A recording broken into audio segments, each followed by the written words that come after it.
Bonjour, je suis Alexandra Roy, je suis en charge du développement pour la France et la Suisse chez Broadsign. Alors Broadsign, on n'est pas qu'une SSP DOH, on a 20 ans d'expérience derrière nous sur l'accompagnement des éditeurs, auprès des éditeurs, et on est l'adserveur de 70% des éditeurs comme un Clear Channel, un ECN dans le monde. Donc on a 90% de notre business, notre cœur de métier, c'est vraiment d'accompagner sur la technologie, l'infrastructure technologique de ces éditeurs. Maintenant, depuis 5 ans, on accompagne également tous ces éditeurs sur le programmatique, donc côté SSP. Donc il y a beaucoup d'enjeux de nouveautés chez Broadsign. Les nouveautés côté programmatique, ça va être les nouveautés sur l'auction packages, c'est-à-dire que aujourd'hui, quand un annonceur veut acheter une campagne programmatique, elle est obligée de faire des deal ID, donc des deals par éditeur.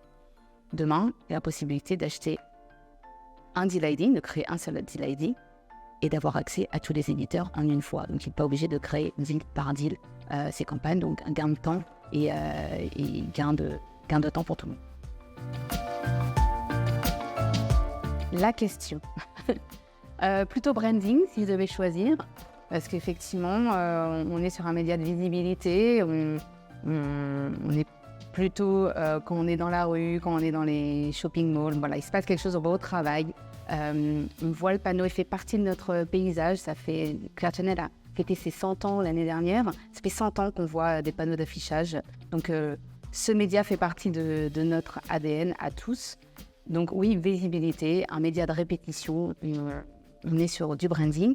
Après, il y a des choses qui se passent côté performance, c'est-à-dire qu'en fonction de la façon dont on va intégrer ce média à notre mix média marketing, on va pouvoir apporter du coup des choses de conversion. Donc on peut travailler sur des campagnes Drive to Store, on peut mettre des QR codes qui font que voilà, la personne va scanner le QR code et va se retrouver sur le site internet. Il y a 63% des gens qui ont vu une publicité affichage font une action. Donc soit vont sur internet, soit vont acheter le produit. Il se passe quelque chose. C'est un média qui est effectivement très branding, dans le sens où 50% des gens font confiance à ce média-là. Mais on est quand même aussi sur un média qui va être utile pour des campagnes de conversion. Alors le rôle, pour moi, c'est un rôle clé, c'est un rôle de renforcement. L'idée, c'est qu'il soit en socle, limite un fil rouge sur une campagne pour être sûr que le message soit amplifié, pour que la performance soit amplifiée, pour être sûr que les personnes retoquent en fait. Il faut que ce média fasse écho à tous les autres médias qu'il y a dans le plan. Donc je suis chez moi le soir, je regarde la télé, je suis cool, je suis relax sur mon mobile, je suis détendue. Le lendemain, je sors, je suis en action, je vais faire des courses, je vais au travail. Là, je vois ma publicité. Je ne le prends pas pareil. Le message est différent. Il me touche émotionnellement plus. C'est un message subliminal parmi mon action. Donc, c'est cet écho, ce message, ce média de répétition qui est intéressant et qui est à prendre en compte dans les stratégies omnicanales.